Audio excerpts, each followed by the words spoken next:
കേരളത്തിൽ ലഹരിക്കെതിരെ ക്യാമ്പയിനുകളും അതുപോലെതന്നെ പോലീസിന്റെ വൻ രീതിയിലുള്ള പരിശോധനകളും തുടർന്ന ഈ സാഹചര്യത്തിൽ ലഹരി നിരന്തരമായി ഉപയോഗിക്കുന്ന പലർക്കും ലഹരി കിട്ടാത്ത ഒരു സാഹചര്യം ഉടലെടുത്തിട്ടുണ്ട്.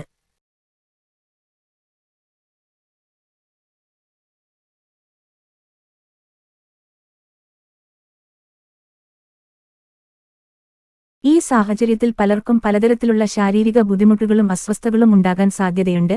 ഇത്തരക്കാരെ ഒറ്റപ്പെടുത്താനോ കുറ്റപ്പെടുത്താനോ ശ്രമിക്കരുത്. ബുദ്ധിപൂർവ്വം അവരെ ലഹരി വിമുക്ത ചികിത്സയ്ക്കായി അയക്കാനുള്ള ഒരു ശ്രമമാണ് നടത്തേണ്ടത്.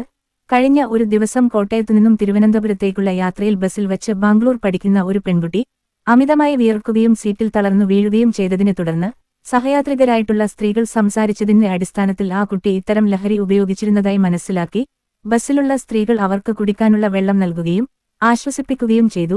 എവിടേക്ക് പോകുന്നു എന്ന ചോദ്യത്തിന് ആ കുട്ടിക്ക് കൃത്യമായ ഒരു ഉത്തരം നൽകിയില്ല. കിളിമാനൂർ ടിക്കറ്റ് എടുത്ത് ആ പെൺകുട്ടി കാര്യങ്ങൾ പന്തി അല്ലെന്ന് മനസ്സിലാക്കി അടൂരിൽ ഇറങ്ങി എന്നാണ് യാത്രക്കാർ പറഞ്ഞത്. ഇതുപോലെ ഇനിയും പല സംഭവങ്ങൾ ആവർത്തിക്കുമെന്ന് ഉറപ്പാണ്.